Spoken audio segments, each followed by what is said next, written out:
Et 7h13 sur Sud Radio, c'est à la une. Que retenez-vous du message du pape à Marseille ce week-end? Nous sommes avec Rafik Smati, entrepreneur, président d'Objectif France, qui était présent à la messe au stade Vélodrome.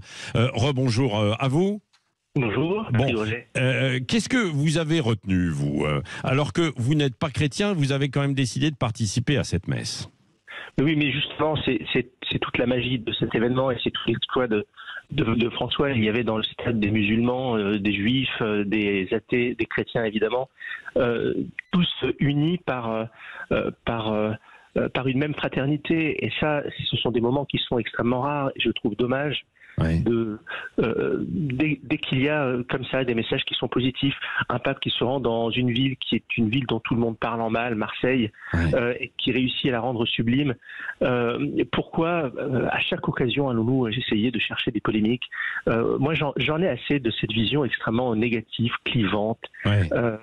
D'alimenter le débat public. Il y a toujours, dans toute situation, un verre à moitié vide et dans toute situation, un verre à moitié plein. Oui. Regardons le verre à moitié plein. Alors, c'est quoi le verre à moitié plein, Rafik Smati, alors, justement ? Eh bien, le verre à moitié plein, c'est que malgré toutes les crises que traverse notre société, malgré toute cette société qui est fracturée, il est possible, quelles que soient nos origines, nos religions, nos croyances, nos non-croyances, il est possible de nous unir autour d'une même fraternité. Je rappelle que la fraternité, Patrick Roger, ce n'est pas un petit mot, c'est le troisième pilier de notre devise républicaine.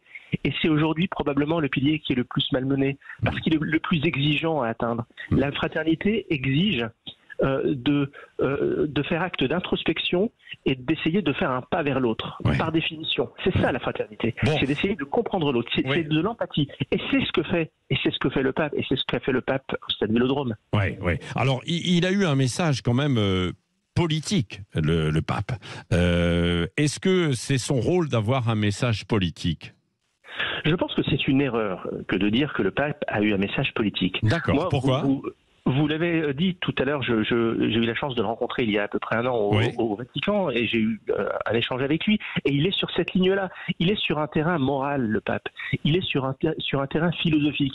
Et sur un terrain philosophique, sur un terrain moral, le fait de dire que nous n'avons pas le droit de laisser mourir des pauvres gens en Méditerranée, qui peut s'opposer à cette vision-là? Le pape n'est pas sur une temporalité d'une élection. Le pape n'est pas en train d'évoquer une idéologie qui doit s'inscrire sur le court terme. Le pape s'inscrit par définition sur le long terme, sur le très long terme, et il est dans une posture philosophique. Donc pourquoi essayer d'opposer une posture philosophique d'un côté avec une posture politique de l'autre? Je vais vous dire, la situation concernant les migrants, le pape a raison et le président de la République française a raison. Oui, nous n'avons pas le droit de laisser mourir des migrants en Méditerranée. Oui, la mer Méditerranée est devenue un cimetière et c'est une honte. Mais en même temps, est-ce qu'on peut accueillir tous les migrants en Europe? Évidemment non. Mais ça, c'est pas le job du pape. Ça, c'est le job du politique. Et donc chacun doit être dans son rôle. Il faut arrêter d'hystériser une situation et d'essayer de comparer au pape à un Premier ministre qui est en train de faire voter une loi sur les migrants. Ce sont deux choses différentes. D'un côté, on a un message puissant, rassembleur, fraternel, qui s'inscrit sur la durée, et d'un autre côté, il y a le job des personnalités politiques qui doivent faire en sorte que, effectivement, les frontières doivent être protégées, que des accords de partenariat doivent être noués avec les pays d'accueil, et que, effectivement, la sécurité et l'intégrité territoriale de l'Europe puissent se maintenir. Mais ce sont deux sujets différents et c'est une faute que d'essayer de les mélanger. Oui. Vous, un dernier mot, parce que vous êtes entrepreneur. Est-ce que, puisqu'on va beaucoup parler de ce projet de loi autour de l'immigration, est-ce que vous êtes favorable au titre de métier en tension pour faire venir de la main-d'œuvre, notamment, et les embaucher, quoi, bien sûr, ces migrants? Vous savez, je pense qu'on prend le problème à l'envers.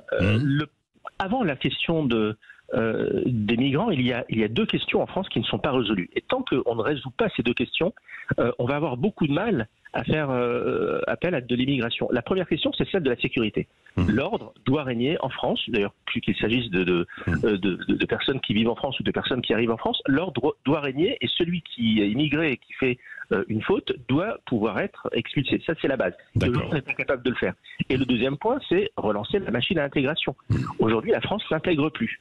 Un immigré qui arrive en France a du mal à rentrer, à épouser la machine républicaine. Ouais. Eh bien, quand on sera sur nos deux jambes, qu'on sera capable d'assurer l'ordre dans notre pays et qu'ensuite on aura une machine à intégration exigeante et harmonieuse, eh bien, dans ce cas-là, je vais vous dire, la question de l'immigration sera vécue de manière beaucoup plus apaisée. Ouais. Mais effectivement, aujourd'hui, ce qui nous fait peur, c'est qu'on se dit, bon, effectivement, s'il y a des migrants qui arrivent de tel ou tel pays, déjà qu'on n'est pas capable d'assurer l'ordre de manière sereine de notre pays et en plus que la machine à intégration ne fonctionne plus, ça se passera mal. Ouais. Donc prenons le problème à l'endroit. Le problème n'est pas tant l'immigration, qui est d'une certaine façon inéluctable dans les dizaines d'années qui viennent, tant la géopolitique mondiale est en train de se bouleverser. La question, c'est de reprendre le contrôle dans notre pays, dans notre continent, de maintenir l'ordre et d'avoir une intégration exigeante et harmonieuse. Merci Rafik Smati, entrepreneur président d'Objectif France, d'être intervenu ce matin en direct sur Sud Radio.